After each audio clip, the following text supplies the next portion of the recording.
আসসালামু আলাইকুম সুপ্রিয় শিক্ষার্থীবৃন্দ, আশা করি ভালো আছো। আলহামদুলিল্লাহ, আমিও ভালো আছি। তোমাদের আজকের আলোচনার বিষয় কারকের দ্বিতীয় ক্লাস, অর্থাৎ কারক চেনার উপায়। আমরা খুব সহজে এই চেনার উপায়গুলোর মাধ্যমে কারক নির্ণয় করতে পারব। তো আমরা দেখব কারক চেনার উপায়। আমি প্রথমে এভাবে লিখছি যে কারক চেনার উপায়।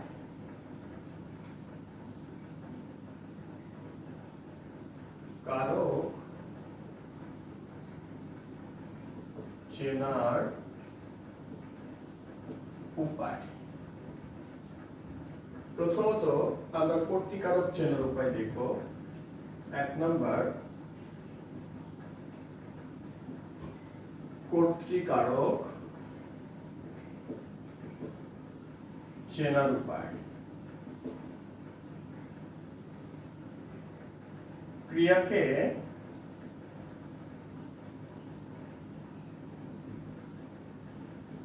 ক্রিয়াকে কে বা কারা দিয়ে প্রশ্ন করলে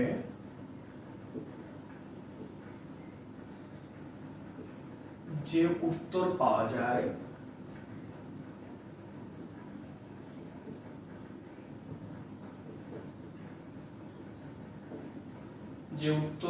যায় তাই কর্তৃকারক।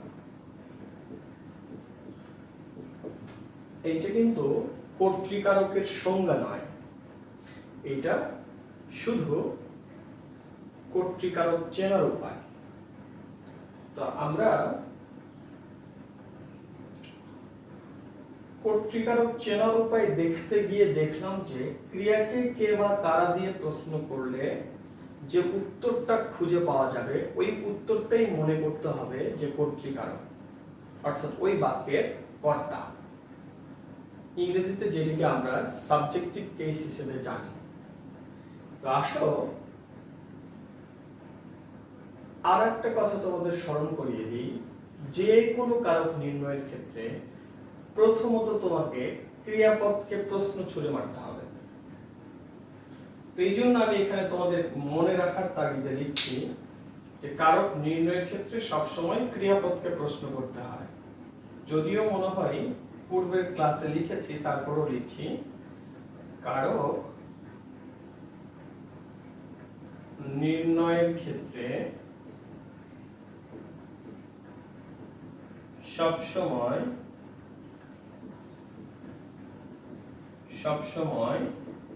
ক্রিয়াপদকে প্রশ্ন করতে হয়।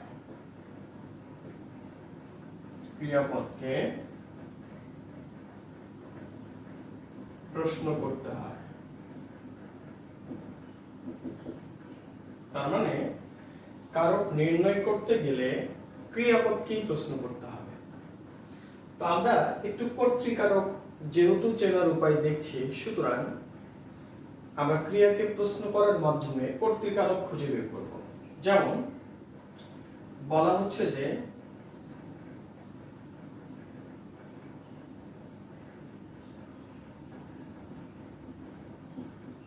হালিমা ফুল তুলছে। তো প্রথমত আমাদের ক্রিয়াপদ খুঁজে বের করতে হবে। ক্রিয়াপদ হচ্ছে তুলছে। তো এই তুলছে ক্রিয়াপদকে প্রশ্ন করতে হবে কে অথবা কারা দিয়ে প্রশ্ন করতে হবে। আমি কিন্তু তাহলেই কর্তৃকারক খুঁজে পাবো। তো দেখো, কে বা কারা দিয়ে প্রশ্ন করে উত্তর পাওয়া যাচ্ছে, কিন্তু কে ফুল তুলছে? হালিমা ফুল তুলছে। তাহলে কে দিয়ে প্রশ্ন করলে এই হালিমা উত্তর পাওয়া গেল। তার মানে এটি কর্তৃকারকে কোন বিভক্তি হবে? বিভক্তি কিন্তু পূর্বের ক্লাসে দেখানো হয়েছে। যেহেতু এখানে শব্দের শেষে দ্বিতীয়া থেকে শুরু করে কোনো বিভক্তি যুক্ত হয়নি সপ্তমী পর্যন্তর মধ্যে, তার মানে শূন্য বিভক্তি। তাহলে এটা শূন্য বিভক্তি। এরকম করে আমাদের কারক বিভক্তি নির্ণয় করতে বলবে। যে হালিমা কোন কারকে কোন বিভক্তি, তখন আমাদেরকে ক্রিয়াপদকে প্রশ্ন করতে হবে কি দিয়ে, কে বা কারা দিয়ে। এরপর বলছি যে ছেলেরা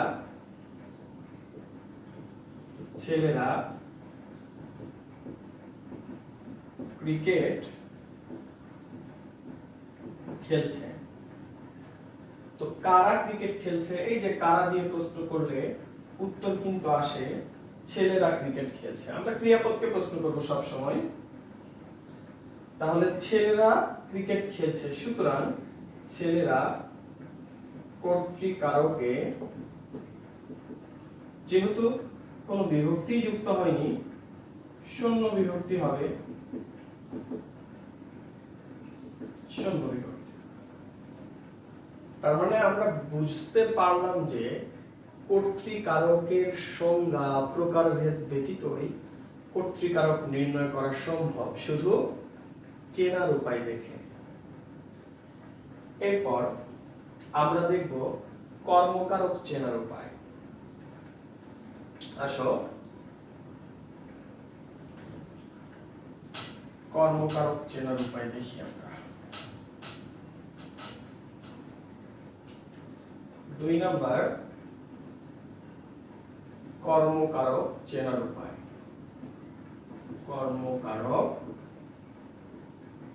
চেনার উপায়। ক্রিয়াকে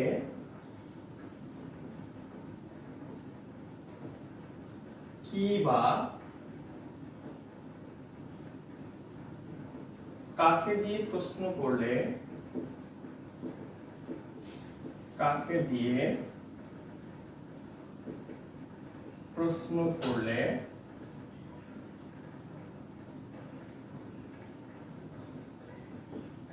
কর্মকারক পাওয়া যায়। অর্থাৎ এটা কিন্তু কর্মকারকের সংজ্ঞা নয়, চেনার উপায়, মনে রাখতে হবে। তাহলে ক্রিয়াকে কি দিয়ে প্রশ্ন করতে হবে, কি অথবা কাকে দিয়ে প্রশ্ন করতে হবে। তাহলে আমরা ওই বাক্যের ওই ক্রিয়ার কর্মপদ অর্থাৎ সাবজেক্ট অবজেক্টিভ কেস খুঁজে পাব। তাহলে দেখো আমি বলছি যে হামিদ বই পড়ছে। তাহলে হামিদ বই পড়ছে এই বাক্যে অবশ্যই ক্রিয়াপদ পড়ছে। তাহলে পড়ছে কে একটু কি বা কাকে দিয়ে প্রশ্ন করে দেখি। তাহলে কি পড়ছে, বই পড়ছে। কি দিয়ে প্রশ্ন করে কিন্তু উত্তর আমরা বই পেয়েছি, তার মানে বই কর্মকারক। কর্মকারকে বিভক্তিটা কোন বিভক্তি, অবশ্যই শব্দের শেষে দ্বিতীয় থেকে শুরু করে, এই যে শব্দের শেষে দ্বিতীয় থেকে শুরু করে সপ্তমী পর্যন্ত কোনো বিভক্তি খাটে, তার মানে প্রথমা বা শূন্য বিভক্তি। প্রথমা বা শূন্য বিভক্তি। এরকম যদি বলি যে ডাক্তার ডাকো, ডাক্তার ডাকো, তো কাকে ডাকো, কাকে ডাকো, ডাক্তারকে ডাকো। তাহলে কাকে দিয়ে প্রশ্ন করলে কিন্তু উত্তর পাওয়া গিয়েছে যে তুমি ডাক্তারকে ডাকো। তাহলে ডাক্তার এখানে কর্মকারকে, কর্মকারকে যেহেতু এর শেষে কোনো বিভক্তি যুক্ত নেই, তার মানে শূন্য বিভক্তি।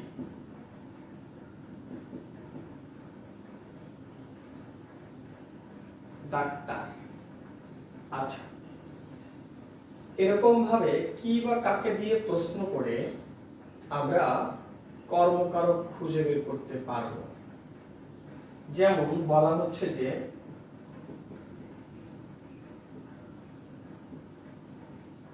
জিজ্ঞাসিব জনে জনে।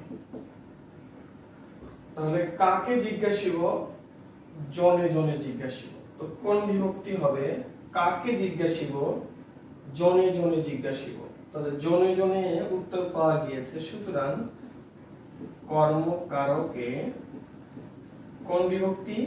এই যে জন যোগ এ, এই যে জন যোগ এ শব্দটা দাঁড়ালো জনে, তার মানে এ বিভক্তি। তো এ বিভক্তি কোন বিভক্তির মধ্যে পড়বে?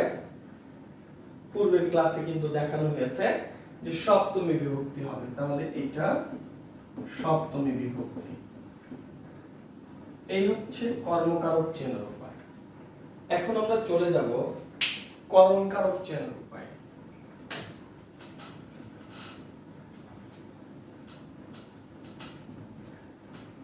3 নাম্বার করণকারক চেনার উপায়। করণকারক চেনার উপায়। ক্রিয়াকে কিসে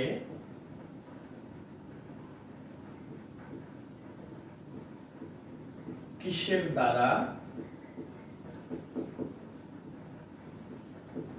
কি উপায়ে কিসের সাহায্যে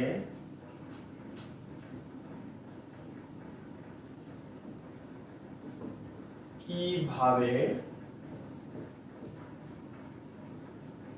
প্রভৃতি দিয়ে প্রশ্ন করলে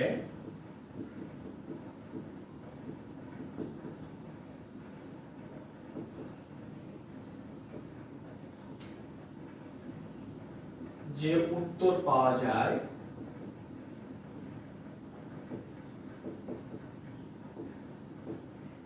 তাই করণকারক।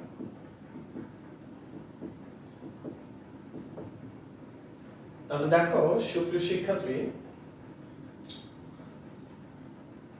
অবশ্যই এই যে ক্রিয়াকে কিসে কিসের দ্বারা কি উপায়ে কিসের সাহায্যে কিভাবে, এগুলো দিয়ে যদি প্রশ্ন করে উত্তর খুঁজে পাওয়া যায় তবে অবশ্যই সেটি করণকারক হবে। তাহলে আমরা একটু দেখি, উদাহরণের মাধ্যমে দেখি। যেমন বলা হচ্ছে যে কৃষক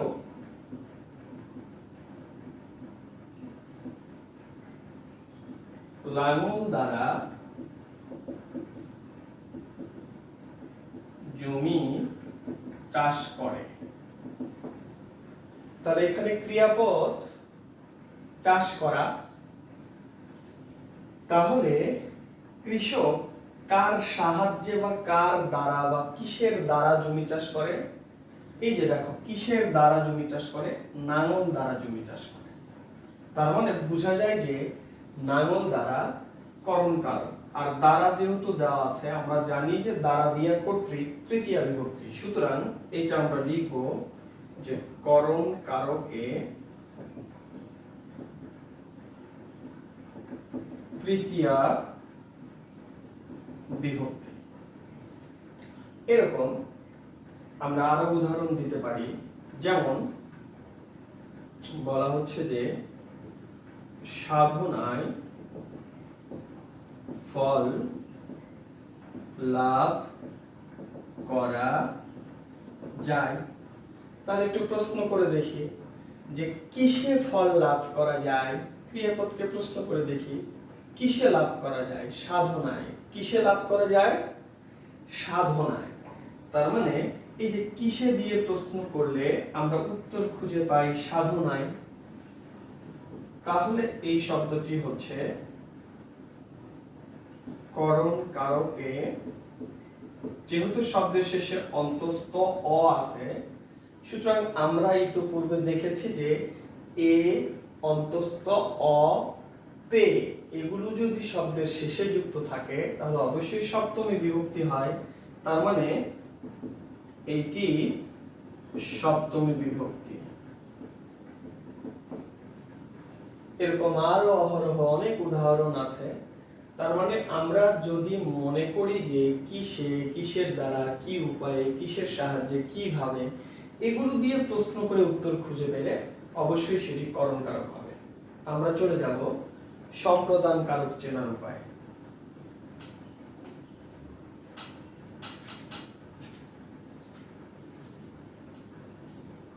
দেখো 4 নাম্বার সম্প্রদান কারক। সম্প্রদান কারক চেনার উপায়। অর্থাৎ সম্প্রদান মানেই হচ্ছে সত্য ত্যাগ করে কাউকে কোনো কিছু দেওয়া, সেটা দান করা হতে পারে। যেমন তাহলে আমরা লিখতে পারি যে সত্য বা অধিকার ত্যাগ করে কাউকে কোনো কিছু দেওয়া বুঝালে সম্প্রদান কারক হয়। কাউকে কোনো কিছু দেওয়া বুঝালে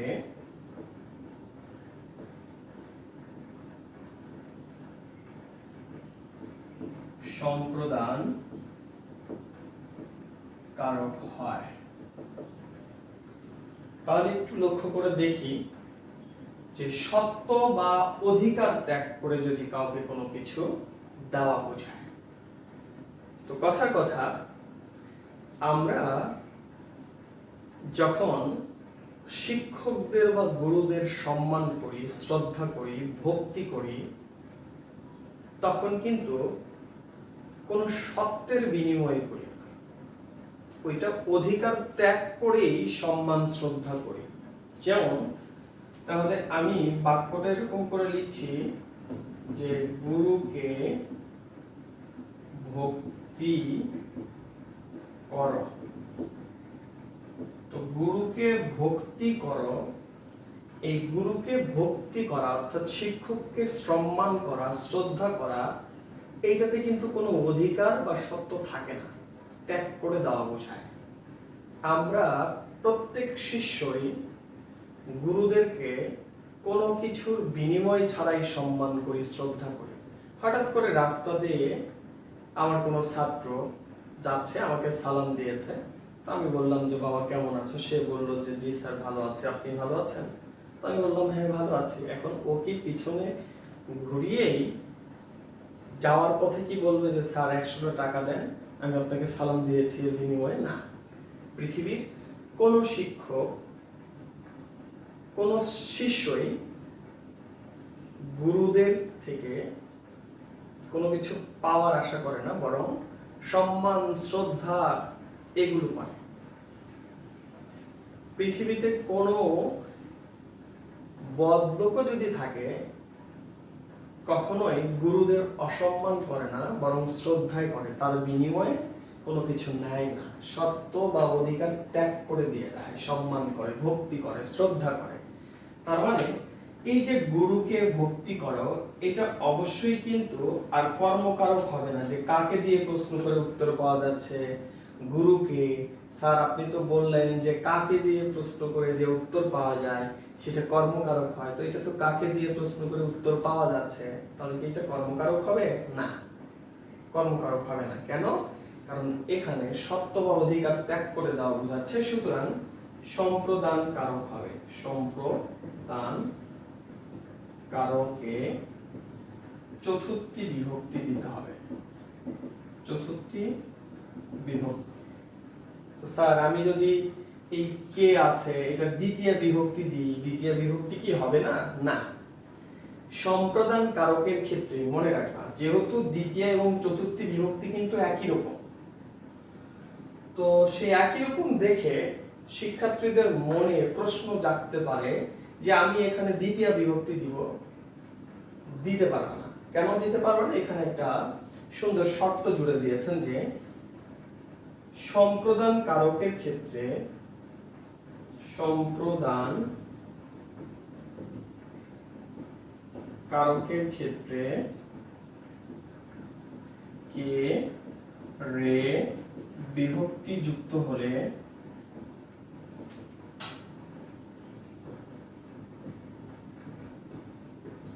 চতুর্থী বিভক্তি হিসেবে দিতে হবে। চতুর্থী বিভক্তি হিসেবে দিতে হবে। তার মানে এখানে এই কেটি চতুর্থী বিভক্তি হবে, দ্বিতীয় বিভক্তি দিলে হবে না, যদিও দ্বিতীয় এবং চতুর্থী বিভক্তি একই। আর একটা কথা মনে রাখবা, আসলে চতুর্থী বিভক্তির জন্মই হয়েছে সম্প্রদান কারকের জন্য। যদি সম্প্রদান কারক না থাকে তাহলে চতুর্থী বিভক্তির কোনো অস্তিত্বই নেই, কারণ শর্তই দেওয়া হচ্ছে যে সম্প্রদান কারকের ক্ষেত্রে কে অথবা রে বিভক্তি যদি যুক্ত হয় তাহলে চতুর্থী বিভক্তি হবে, আর অন্যান্য সব কারকের ক্ষেত্রে এই কে অথবা রে গুলো যদি যুক্ত হয় তাহলে দ্বিতীয় বিভক্তি হবে। আশা করা যায় দ্বিতীয় এবং চতুর্থী বিভক্তির মিল থাকা সত্ত্বেও পার্থক্যটা বুঝিয়ে দিতে পেরেছে। এখন আসো, বলছি যে ভিক্ষুককে ভিক্ষা দাও, ভিক্ষুককে ভিক্ষা দাও। তো আমরা যখন ভিক্ষুককে ভিক্ষা দিই তখন কিন্তু ওখানে কোনো অধিকার থাকে না। কথার কথা, আমি রাস্তা দিয়ে যাচ্ছি, তো প্রতিমধ্য একটা ভিক্ষুক আমাকে বলছে যে বাবা 10টা টাকা দাও, তো আমি সুন্দর মতো তাকে 10টা টাকা দিয়েছি। এখন 10 টাকা দেওয়ার পরে কি আমি তাকে বলবো যে ওই মামা আগামী বৃহস্পতিবারে আমাকে 20 টাকা দিয়েন? না। কেন না? কারণ আমি তাকে যে 10 টাকা দিয়েছি ওই 10 টাকায় আর আমার কোনো অধিকার নেই, আমি আমার অধিকার ত্যাগ করে তাকে দান করে দিয়েছি। এটা কিন্তু কেউ বলে না। সুতরাং বোঝা যায় যে ভিক্ষুককে যে ভিক্ষা দিচ্ছি আমরা, এইটা একেবারে সত্য বা অধিকার ত্যাগ করে দিচ্ছি, সুতরাং এটি সম্প্রদান কারক হবে। তো যেহেতু কে বিভক্তি আছে, এই যে উপরে কিন্তু সুন্দর একটা সূত্র লিখে দেওয়া হয়েছে, তাহলে এখানে কোন বিভক্তি দিতে হবে আমাদের? সম্প্রদান কারকে, সম্প্রদান কারকে চতুর্থী বিভক্তি, চতুর্থী বিভক্তি। আশা করা যায় যে সম্প্রদান কারক চেনার উপায়টা বুঝতে পেরেছ। এরপরে আমরা চলে যাব অপাদান কারক চেনার উপায়। তো অপাদান কারক এটা আসলে বিস্তারিত একটা বর্ণনা, এইটা চেনার উপায় দেখে আইডেন্টিফাই করা খুব মুশকিল, সুতরাং আমরা এটার বিস্তারিত আলোচনাতে করব, কিন্তু অধিকরণ চেনার উপায় দেখানো যায়। তাহলে আমরা 6 নাম্বার অধিকরণ কারক চেনার উপায় দেখি। অধিকরণ কারক চেনার উপায়। ক্রিয়াকে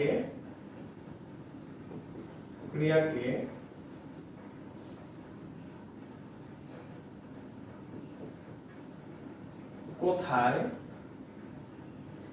কখন,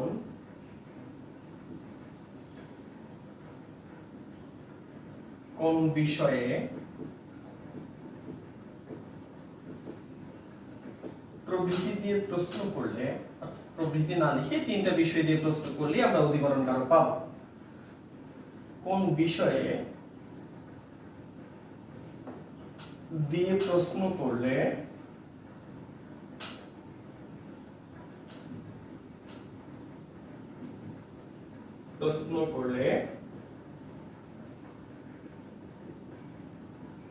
অধিকরণ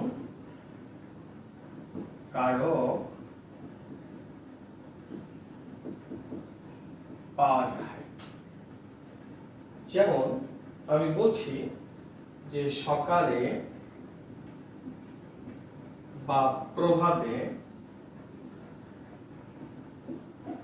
যে কোনো একটাই লিখি তাহলে আমাদের বিভক্তি নির্ণয় করতেও সুবিধা হবে। প্রভাতে সূর্য উদিত হয়। তাহলে একটু প্রশ্ন করে দেখি যে কখন সূর্য উদিত হয়? প্রভাতে, তার মানে এইটা অধিকরণ কারক হবে। কখন দিয়ে প্রশ্ন করলে, ক্রিয়াকে কখন দিয়ে প্রশ্ন করলে উত্তর খুঁজে পাওয়া যাচ্ছে যে কখন উদিত হয়, কখন উদিত হয় প্রভাতে। তার মানে এটা অধিকরণ কারকে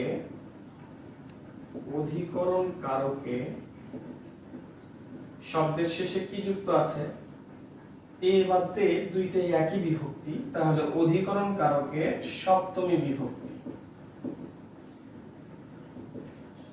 তো দেখি আমরা একটু কোথায় দিয়ে প্রশ্ন করে দেখি যে আব্দুর রহিম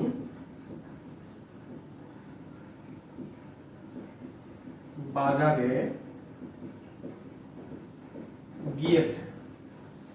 তাহলে এই বাক্যে গিয়েছে ক্রিয়া, তো এই গিয়েছে ক্রিয়াকে আমরা একটু প্রশ্ন করে দেখি যে কোথায় গিয়েছে। তাহলে বাজারে গিয়েছে, সুতরাং এই বাজারে হচ্ছে অধিকরণ কারকে বাজার যোগ এ সপ্তমী বিভক্তি। তাহলে আমরা বুঝলাম যে এগুলো ছিল চেনার উপায়। কারকের সংজ্ঞা ছাড়াও চেনার উপায় দেখেও মোটামুটি ভাবে ৮০ থেকে ৯০% উদাহরণগুলো আমরা কারক নির্ণয় করতে পারব। আগামী ক্লাসগুলোতে আমরা কারকের বিস্তারিত আলোচনা দেখব। ধন্যবাদ সবাইকে। আসসালামু আলাইকুম।